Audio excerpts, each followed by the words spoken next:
nous poursuivons cette fois-ci en reconnaissant Monsieur le député de Taschereau. Merci, Monsieur le Président. J'ai beaucoup apprécié l'intervention de la collègue de Rivière-du-Loup-Témiscouata. Je voyais une collègue en face qui disait « ça donne faim, ça donne le goût de voyager aussi ». Évidemment, on l'aime beaucoup, notre Québec. On le trouve beau, puis on est bien content qu'on puisse finalement le valoriser puis profiter de ses richesses. J'ai envie d'amener ça un petit peu sur un autre sujet, cependant. J'ai bien écouté le discours du premier ministre qui a duré 45 minutes. Et selon le premier ministre, on vivrait dans une société qui est sous assaut, Monsieur le Président. Sous l'assaut de l'islamisme radical, sous l'assaut des prières de rue, sous l'assaut de l'immigration débridée. Moi, quand je me promène dans la rue, Monsieur le Président, c'est pas ce que je vois. Moi, ce que je vois, c'est des personnes qui marchent se faire tuer, renversées par des véhicules. 80 en 2024. Moi, ce que je vois quand je me promène dans la rue, c'est des gens qui vivent, qui dorment dans la rue. Des gens qui meurent dans la rue aussi, Monsieur le Président.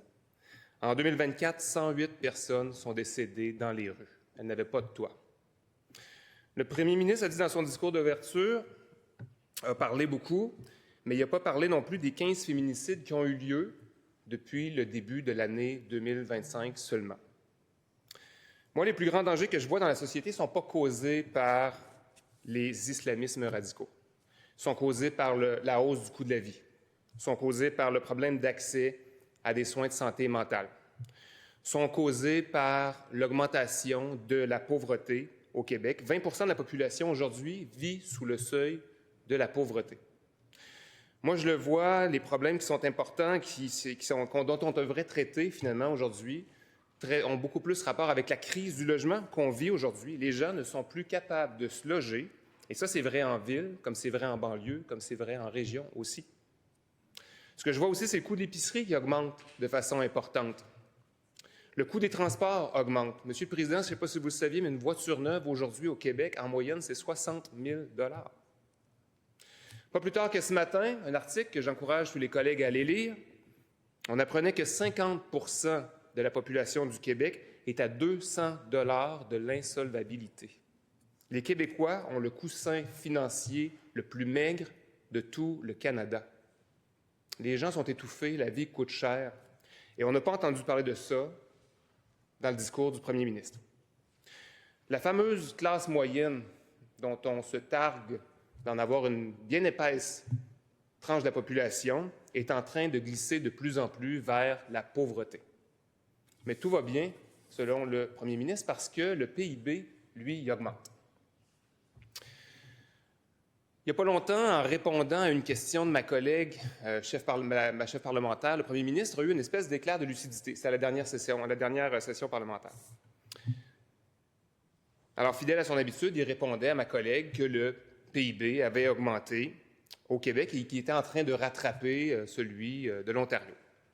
L'éclair de lucidité, il l'a eu quand il a dit que le PIB était un indice imparfait. Effectivement, ce n'est pas un indice parfait, parce qu'il calcule la création de valeur. Or, si on détruit nos forêts, si on détruit nos terres agricoles, si on détruit nos milieux humides, qui font notre fierté par ailleurs, ça se peut que ça fasse augmenter le PIB aussi, parce que ça crée de la valeur. Pourtant, on n'est pas en train de s'améliorer, on n'est pas en train d'améliorer le Québec, loin de là. Il était aussi très heureux, puis on l'a entendu souvent le répéter, très heureux de rappeler que le salaire moyen des Québécoises et des Québécois augmente. Mais le salaire moyen, ça aussi, c'est un indice imparfait, Monsieur le Président. Parce que le salaire moyen peut augmenter si les riches s'enrichissent plus que les pauvres s'appauvrissent. Mais l'écart entre les riches et les pauvres augmente année après année au Québec. C'est ça le problème avec le premier ministre, il est obnubilé par les chiffres, puis il oublie que derrière, il y a des humains, il y a des personnes. Une centaine de personnes qui meurent dans les rues parce qu'elles sont en situation d'itinérance, moi je trouve ça inacceptable dans le Québec de 2025. J'ai participé au dénombrement des personnes itinérantes le printemps dernier. Si vous avez la chance de participer à ça, chers collègues, je vous incite à le faire. C'est un processus intéressant. On a la chance de rencontrer des personnes qui vivent dans la rue, de leur faire un questionnaire, un sondage, qui dure une quinzaine de minutes. Moi, je vais vous raconter 2 témoignages de gens que j'ai rencontrés, qui vivent dans les rues de Québec, dans ma circonscription. La première personne a eu la malchance de naître dans une famille dysfonctionnelle. Ses parents étaient séparés, son beau-père était violent, il est tombé dans la drogue à l'adolescence. Il n'a jamais eu la vie qu'il aurait pu avoir s'il était né dans une famille qui était fonctionnelle. Il s'est retrouvé rapidement dans la rue, il est décroché, il est désorganisé, et ça fait des années que ça dure. L'autre personne que j'ai rencontrée avait tout pour réussir.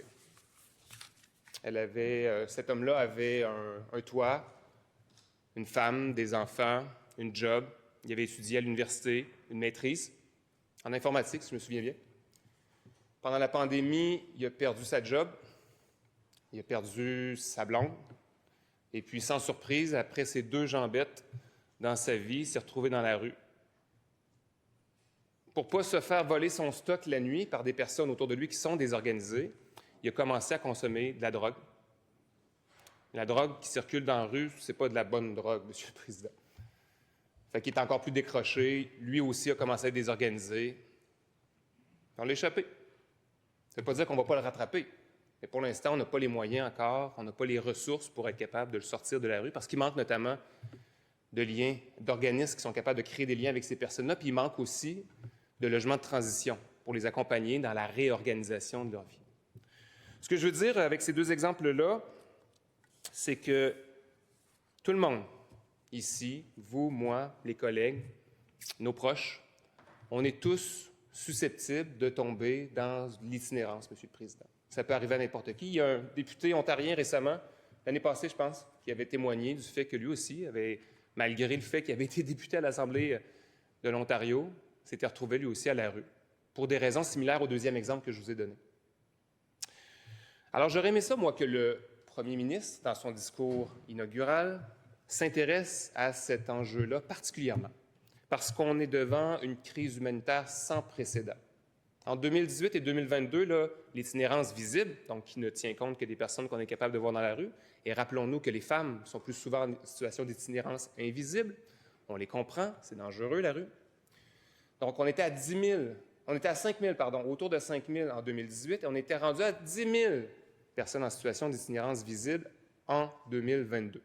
Le prochain dénombrement, le dénombrement auquel j'ai participé, dont on connaîtra les chiffres éventuellement, devrait voir encore une fois une hausse de ces chiffres-là. Évidemment, c'est une crise qui est multifacette. Il y a plusieurs intervenants qui doivent agir sur la question de l'itinérance. Les organismes communautaires. Moi, je les regarde travailler dans ma circonscription. Ils font beaucoup avec très, très peu de moyens. Je regarde les villes aussi agir sur l'enjeu de l'itinérance. Elles font beaucoup avec aussi peu de moyens parce qu'elles se sont fait renvoyer une large part des solutions de l'itinérance, donc du traitement de l'itinérance, sans avoir eu les moyens qui auraient dû venir du gouvernement du Québec. Donc, elles ne sont peut-être pas parfaites, les villes, dans leurs actions, mais au moins, elles essaient des choses. Moi, dans l'ensemble des acteurs qui doivent intervenir sur la question de l'itinérance, il y en a un acteur qui, selon moi, ne fait pas sa job. C'est le gouvernement du Québec, le gouvernement de la CAQ. Le premier ministre, dans son discours d'ouverture, j'aurais aimé l'entendre nommer l'itinérance. J'aurais aimé aussi j'aurais aimé qu'il dise que l'itinérance est une crise humanitaire. J'aurais aimé ça qu'il fasse sien cet enjeu-là, comme il fait sien des enjeux urgents comme les inondations ou les feux de forêt. On le voit débarquer sur le terrain. On le voit mobiliser son équipe de ministres sur ces enjeux-là. Bien, j'aurais aimé ça qu'il fasse la même chose avec l'itinérance. J'aurais aimé ça qu'il mobilise sa ministre de l'Habitation, son ministre des Services sociaux, son ministre de la Sécurité publique, sa ministre des Affaires municipales, son ministre des Finances, donc notamment, puis qui leur donne l'obligation, le mandat de développer un plan conjoint afin de mettre fin à l'itinérance au Québec. Mais non, le premier ministre n'a pas nommé le mot « itinérance » dans son discours d'ouverture de 45 minutes. Il a nommé une fois le mot « logement », c'était encore une fois pour mettre le focus sur l'immigration. Alors, je le demande, quand est-ce que le premier ministre va arrêter de créer des enjeux qui n'en sont pas et répondre aux besoins réels des gens qui habitent le Québec? Quand est-ce qu'il va se mettre à s'attaquer réellement au coût de la vie? Quand est-ce qu'il va garantir l'accès à des services publics gratuits et universels? Quand est-ce qu'il va s'attaquer à l'écart grandissant entre les riches et les pauvres au Québec? Quand est-ce qu'il va mettre en place tout ce qu'il faut pour régler la crise du logement? Le premier ministre cherche visiblement sa réélection. On a compris le remaniement, le discours inaugural qui a suivi la prorogation. Mais une réélection à tout prix ne doit pas se faire au prix de davantage de chaos dans la société québécoise. Moi, je n'accepte pas ça. Alors, de toutes nos forces, en collaboration avec les syndicats, les groupes de la société civile, Québec solidaire va tout mettre en œuvre pour protéger le modèle québécois. Le modèle qu'on a hérité de la Révolution tranquille. Le modèle qui dit que quand tu travailles, tu n'as pas besoin d'aller faire la file à la banque alimentaire. Le modèle qui garantit des services publics universels et gratuits à tout le monde. Parce que l'égalité des chances au Québec passe par l'accès à des services publics gratuits et universels. Le Québec se distingue de d'autres juridictions qui sont davantage axées sur la compétition entre les individus. Le Québec se fait une fierté de ne pas avoir été bâti sur ce modèle-là, Monsieur le Président.